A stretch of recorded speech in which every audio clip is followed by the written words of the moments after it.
more conspicuous than the fact that Allah indeed truly loves this country. He has shown us this love, divine love, in terms of unity, despite all what Nigerians and what this country collectively we have passed through. Our country remains standing stronger regardless of the challenges. In this case, what is expected of you, the followers, what is expected of those in the upper echelon of power and authority, other than giving thanks foremost to Allah, gratitude to Him for this blessing. Fellow Nigerians, as we celebrate, you could be somewhere counting the numbers of challenges that we have.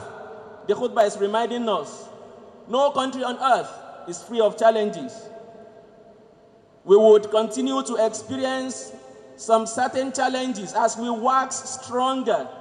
What is most important, as Allah says in Al-Baqarah 155, is that I will challenge you, I will throw at you things that will shake you. How prepared are you? How committed are you? Unity of purpose, coming together to face our challenges, to act as one great nation. When we do all of this, we would have headway. And what Allah also says in Al-Ankabut 69, that whoever amongst you strive, challenge their challenges, we would guide them to success. Are we ready to do this as Muslims? To change the course of Nigeria? We are enough. Muslims, if we lead the change, are we ready? The khutbah concludes that while we do all of this, we must remember to put our hope in Allah, beyond the rhetorical hope. We must put our hope, faith, patience in Allah, that Allah will lead us out of the ugly circumstances. However, as we hold on to hope and faith and prayer, we must show that we are serious ourselves. This is the time to increase national productivity. This is the time to face the economic challenges. We have the number, we have the talent, we have the wherewithal to excel in all aspects of human life. We must increase productivity. This is not the time to abandon our works. The leaders must come, as His Eminence has admonished us. We must come to the round table to have a dialogue. How do we oil the wheel without reinventing it, but making it work efficiently? This is the time for that national dialogue. A dialogue geared towards making this country work for all. I would leave you, as the Imam does, with the hadith narrated by Abu Dawood from Ikrimah, from Ibn Abbas. The Prophet ﷺ said, 5 things for 5 things. But because of time, I will mention just one. The Prophet of Allah ﷺ told us that no nation, no people whatsoever would break the covenant they took from Allah, except Allah punishes them in return. As followers, we swear to be obedient, to follow our leaders. The moment we break that covenant, it is destruction. As leaders, we took oath to lead this country to prosperity. In whatever way you break this oath, you are breaking the spirit of Nigeria. We ask Allah subhanahu wa ta'ala to give us many more of this anniversary in peace, unity, tranquility, and prosperity. Wassalamu alaikum wa rahmatullahi wa barakatuh.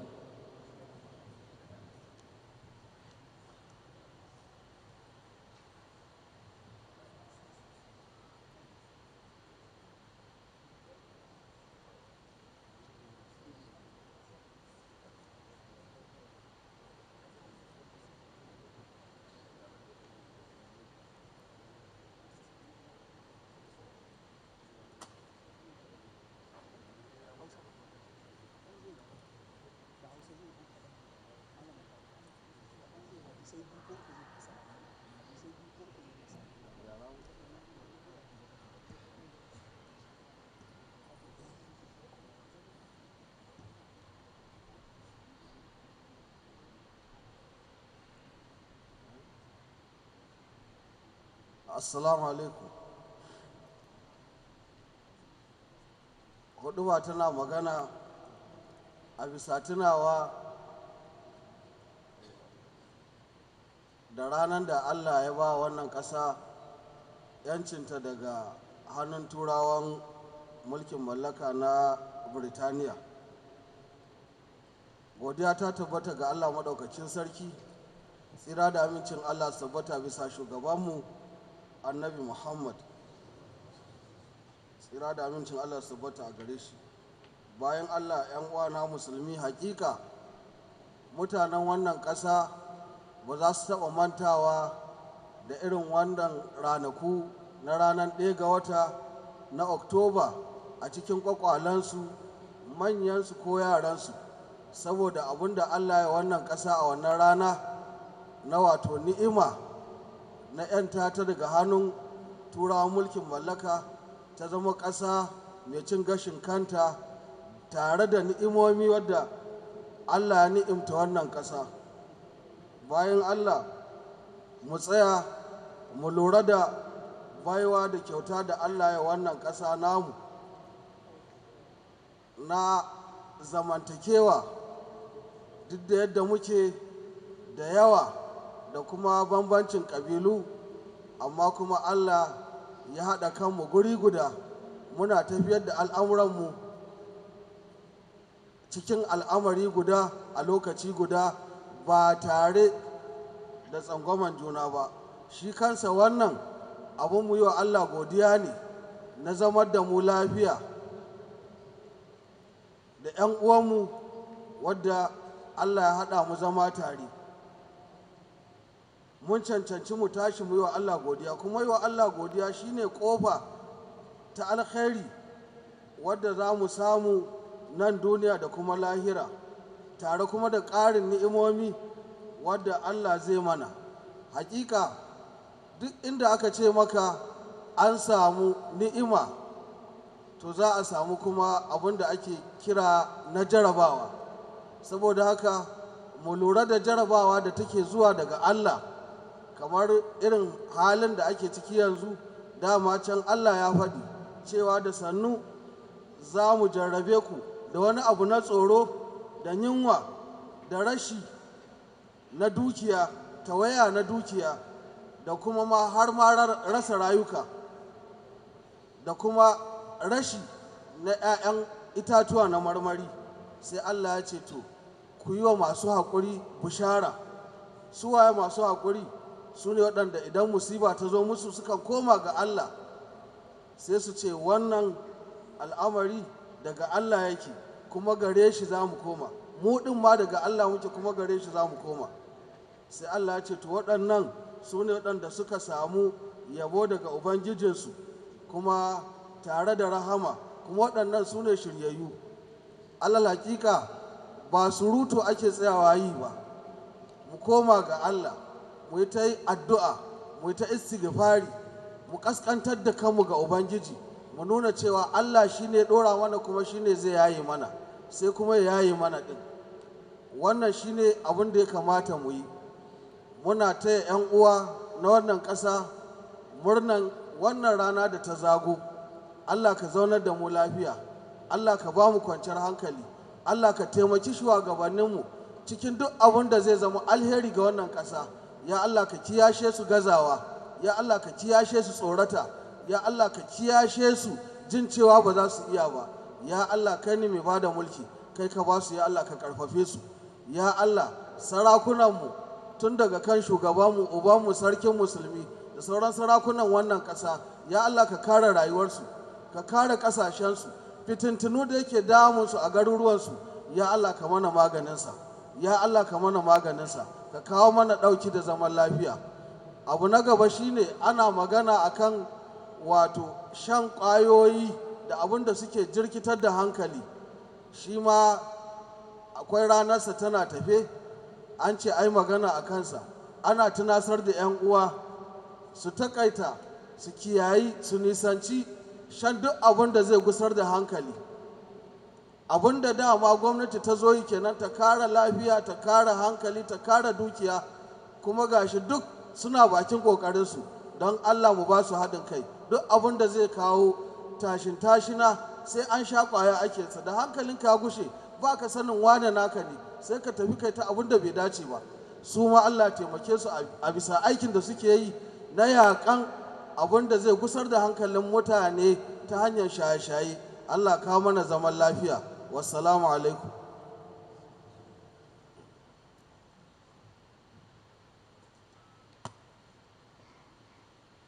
السلام عليكم ورحمة الله تعالى وبركاته. الله أكبر الله أكبر الله أكبر الله أكبر. أشهد أن لا إله إلا الله. أشهد أن لا إله إلا الله. أشهد أن محمدًا رسول الله. أشهد أن محمدًا رسول الله. حي على الصلاة.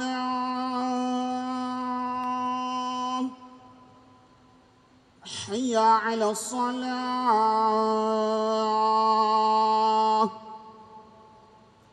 حي على الفلاح. حي على الفلاح.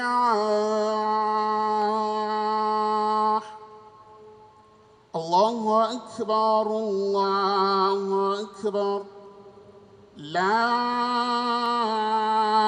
إله إلا الله.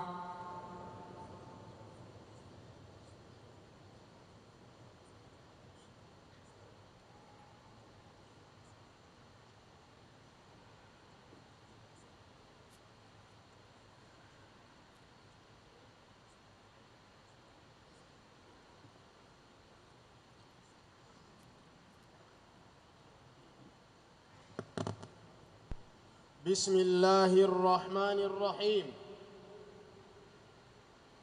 الحمد لله على إحسانه،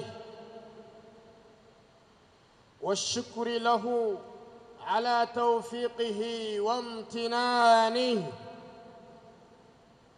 وأشهد أن لا إله إلا الله وحده لا شريك له تعظيما لشأنه، وأشهد أن محمدًا عبده ورسوله الداعي إلى رضوانه، صلوات الله وسلامه عليه وعلى آله وأصحابه أجمعين. أما بعد، يا أيها الذين آمنوا اتقوا الله حق تقاته ولا تموتن إلا وأنتم مسلمون. يا أيها الذين آمنوا اتقوا الله وقولوا قولا سديدا يصلح لكم أعمالكم ويغفر لكم ذنوبكم، ومن يطع الله ورسوله فقد فاز فوزا عظيما. عباد الله، أوصيكم ونفسي بتقوى الله تعالى، ومن يتق الله يجعل له من أمره يسرا ويعظم له يوم القيامة أجرا. أيها المؤمنون عباد الله، أطيعوا الله وأطيعوا الرسول وأولي الأمر منكم، ومن يطع الله ورسوله فقد فاز فوزا عظيما. أيها المسلمون عباد الله، لقد مر في تاريخ دولتنا نيجيريا 63 سنة بعد الاستقلال النفسي من بريطانيا، وذلك في اليوم 1 من أكتوبر أيلول 1960. هذه الذكرى التاريخية لا شك أنها تبقى في أذهاننا إلى نهاية التاريخ. عباد الله، إنها ذكرى تبين نعمة الله علينا كأمة مستقلة التي تتمتع بقوة الإيمان والرضا بنعمة الله العلي القدير ونشكره سبحانه كما ينبغي لجلال وجهه الكريم وعظيم سلطانه. إخوة الإيمان، إن مضي 63 سنة بعد استقلال الدولة من المستعمرين البريطاني نعمة عظيمة التي تستحق الشكر. فالشكر يا عباد الله مفتاح الخير والسعادة في الدنيا والآخرة. نعم، وقد يجدر بنا كنيجيريين أن نشكر ربنا أيضا على نعمة الاتحاد والترابط. إخوة الإيمان، إن كل نعمة لابد أن يكون فيها سلسلة من الامتحانات والابتلاء. قال تعالى: ولنبلونكم بشيء من الخوف والجوع ونقص من الأموال والأنفس والثمرات وبشر الصابرين. إخوة الإيمان، وقال أيضا: ولنبلونكم حتى نعلم المجاهدين منكم والصابرين ونبلو أخباركم. إخوة الإيمان، إن المطلوب من الكل هو الإيمان الصادق والأمل والجد. يقول الله تعالى: والذين جاهدوا فينا لنهدينهم سبلنا وإن الله لمع المحسنين. وهذا يا إخوة الإيمان يبين لنا أن الله سبحانه وتعالى لم يخلقنا عبثا ولم يتركنا سدى، بل كتب علينا طاعته في غير ما آية من القرآن الكريم، ومنها قوله تبارك وتعالى: يا أيها الناس اعبدوا ربكم الذي خلقكم والذين من قبلكم لعلكم تتقون. وقوله: يا أيها الذين آمنوا اذكروا الله ذكرا كثيرا وسبحوه بكرة وأصيلا. أيها المسلمون عباد الله، إن الحياة كلها نعمة من الله عز وجل، فالأحوال والأوضاع الاجتماعية قد تكون صالحة وقد تكون سيئة، وذلك لأسباب، لأن الله تبارك وتعالى هو مدبر الأمور ومصرف العباد كما يشاء سبحانه، وله الحكمة البالغة والهجة الدامغة، وهو سبحانه قد شرع لعباده الأسباب التي تقربهم منه وتسبب لهم رحمته وإحسانه عليهم، ونهاهم عن الأسباب التي تسبب غضبه عليهم وبعدهم منه وحلول العقوبات فيهم. فالله أعطاهم عقولا، أعطاهم أدوات، أعطاهم أسباب يستطيعون بها أن يتحكموا فيها، أن يتحكموا فيما يريدون من جلب خير أو دفع شر، سبب يؤدي إلى ذلك. وقد جاء في التنزيل قول الحق سبحانه: إن الله لا يغير ما بقوم حتى يغيروا ما بأنفسهم. وكقوله: وضرب الله مثلا قرية كانت آمنة مطمئنة يأتيها رزقها رغدا من كل مكان فكفرت بأنعم الله فأذاقها الله لباس الجوع والخوف بما كانوا يصنعون. فأمره نافذ سبحانه، لكنه جل وعلا يغير ما بالناس إذا غيروا، فإذا كانوا على طاعة واستقامة ثم غيروا إلى المعاصي غير الله حاله من الطمأنينة والسعادة واليسر والرخاء إلى ضد ذلك بسبب معاصيهم وذنوبهم. وقد يملي لهم سبحانه وقد يتركهم على حالهم استدراجا ثم يأخذهم بعذاب، ولا حول ولا قوة إلا بالله، كما قال الله تعالى: ولا تحسبن الله غافلا عما يعمل الظالمون إنما يؤخرهم ليوم تشخص فيه الأبصار. وقوله فلما نسوا ما ذكروا به فتحنا عليهم أبواب كل شيء حتى إذا فرحوا بما أوتوا أخذناهم بغتة فإذا هم مبلسون.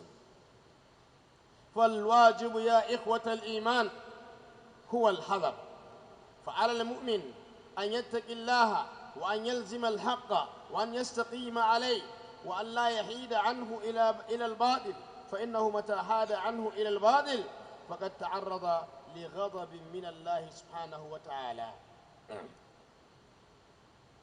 إخوة الإيمان، قال تعالى ذلك بأن الله لم يكن مغيرا نعمة أنعمها على قوم حتى يغيروا ما بأنفسهم وأن الله سميع عليم.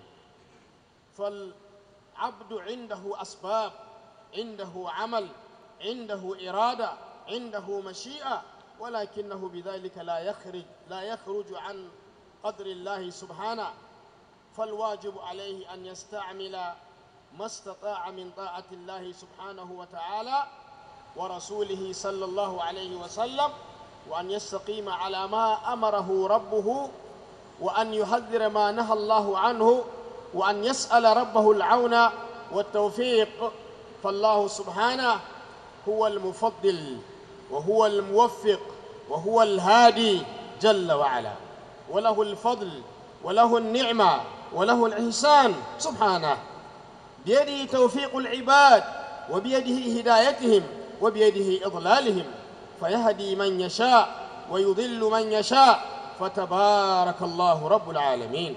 وفي الحديث إخوة الإيمان قال صلى الله عليه وسلم 5 ب5. قيل يا رسول الله وما 5 ب5؟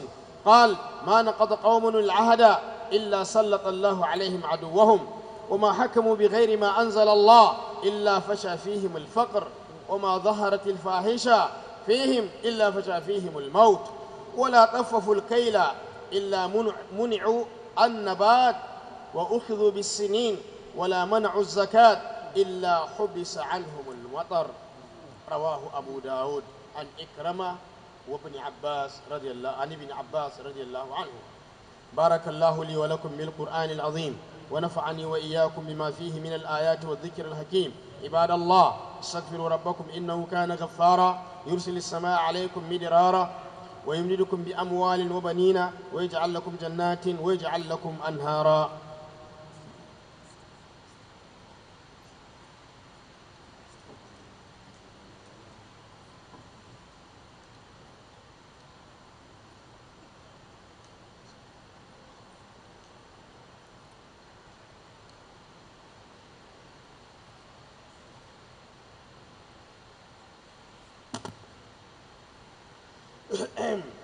الحمد لله وكفى، والصلاة والسلام على النبي المصطفى وعلى آله وأصحابه أولي النهى.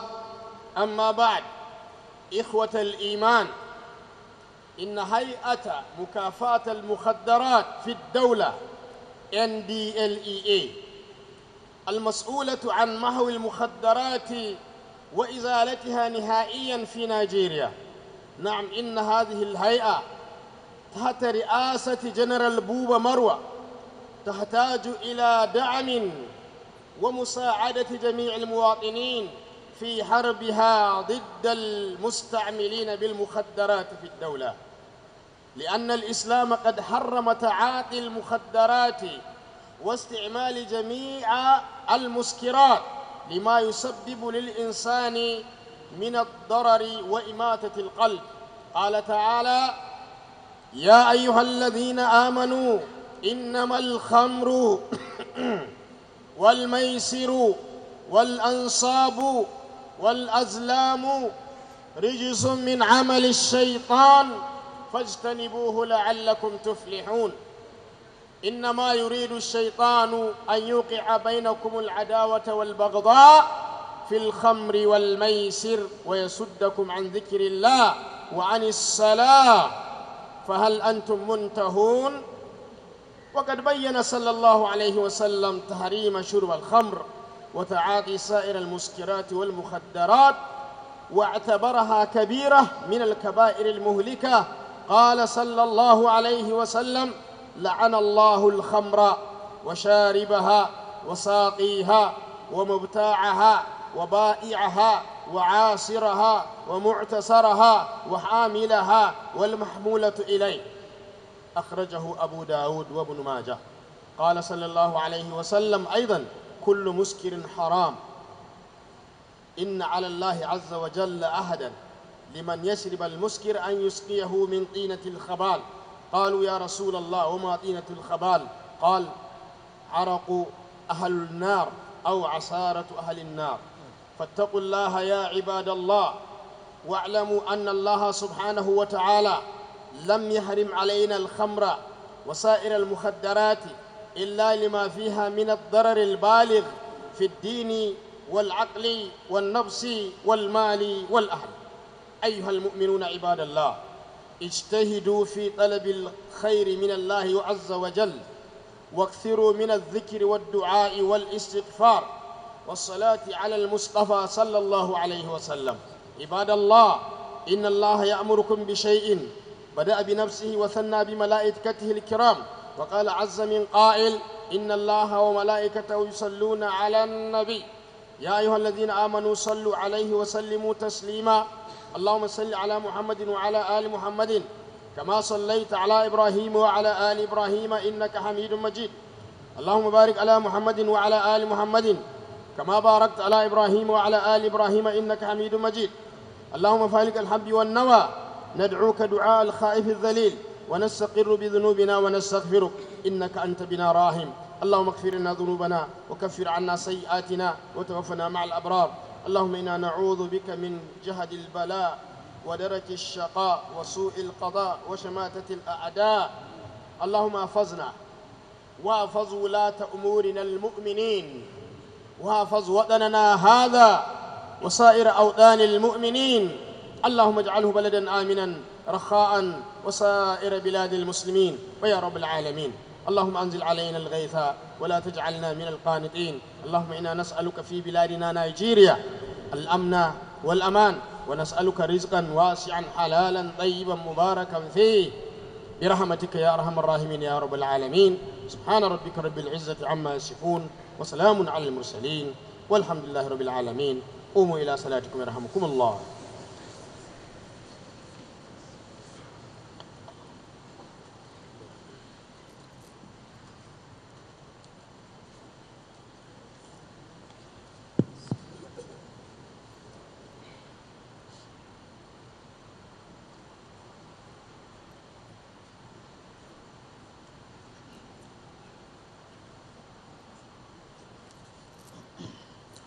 الله أكبر الله أكبر، أشهد أن لا إله إلا الله، أشهد أن محمدا رسول الله. حي على الصلاة، حي على الفلاح، قد قامت الصلاة قد قامت الصلاة. الله أكبر الله أكبر، لا إله إلا الله. استووا، اعتدلوا، استقيموا. الله أكبر الله أكبر. الحمد لله رب العالمين، الرحمن الرحيم، مالك يوم الدين. إياك نعبد وإياك نستعين، اهدنا الصراط المستقيم، صراط الذين أنعمت عليهم غير المغضوب عليهم ولا الضالين.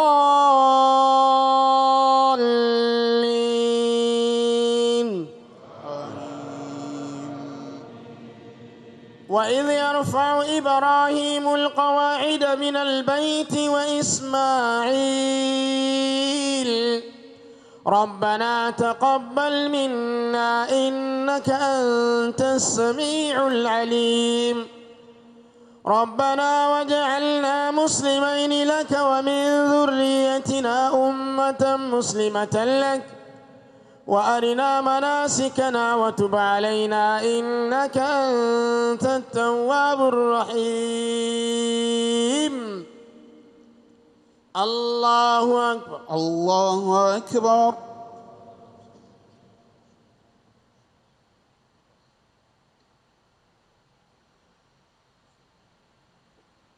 سمع الله لمن حمده. ربنا ولك الحمد. الله أكبر. الله أكبر. الله أكبر. الله أكبر. الله أكبر. الله أكبر.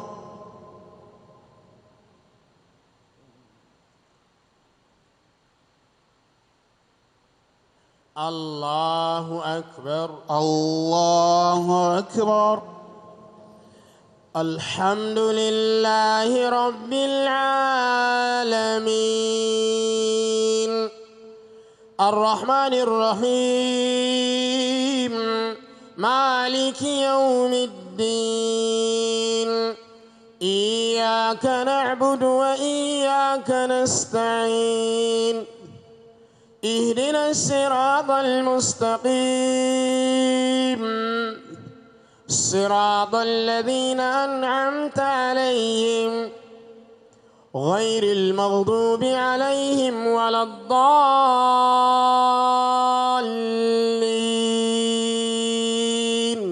آمين.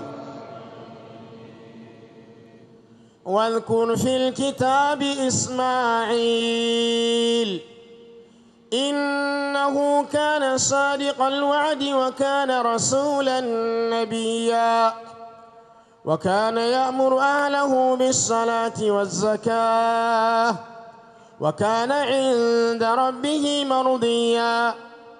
واذكر في الكتاب إدريس إنه كان صديقا نبيا ورفعناه مكانا عليا. الله أكبر. الله أكبر.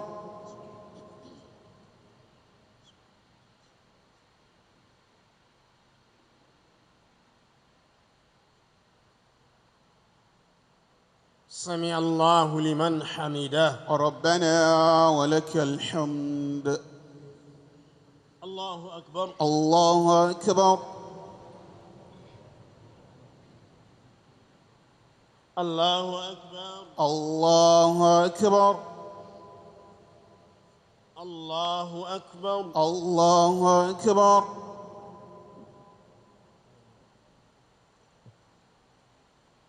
الله أكبر. الله أكبر.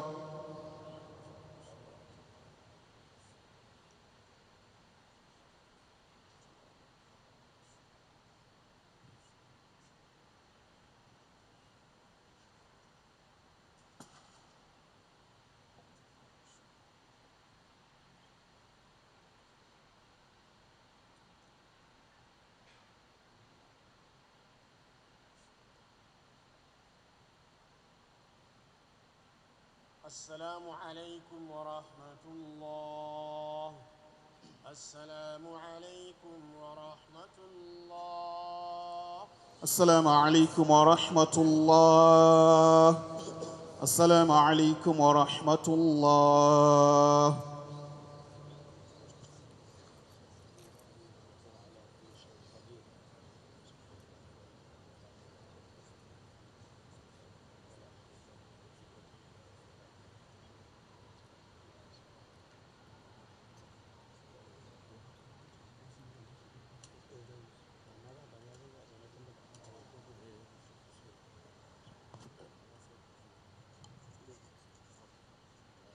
أعوذ بالله من الشيطان الرجيم.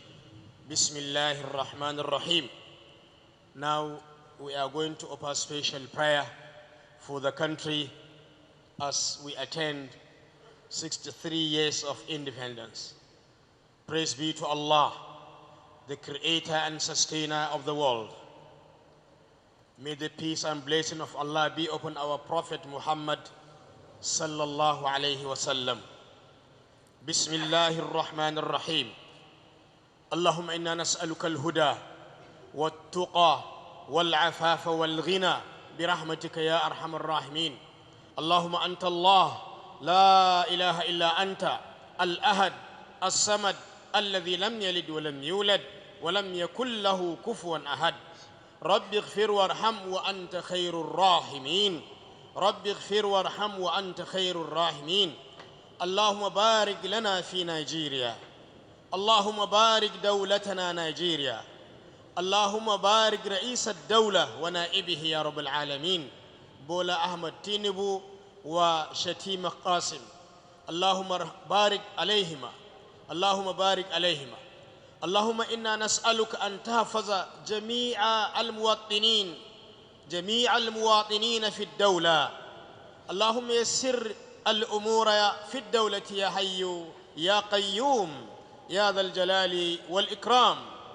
اللهم إن حكومة NDLEA التي تقوم بالحرب ضد المخدرات اللهم أيدهم بتأييدك. اللهم أيدهم بتأييدك. اللهم أيدهم بتأييدك يا الله يا رحمن يا كريم يا تواب يا ذا الجلال والإكرام. سبحانك اللهم وبحمدك وتبارك اسمك ولا إله غيرك.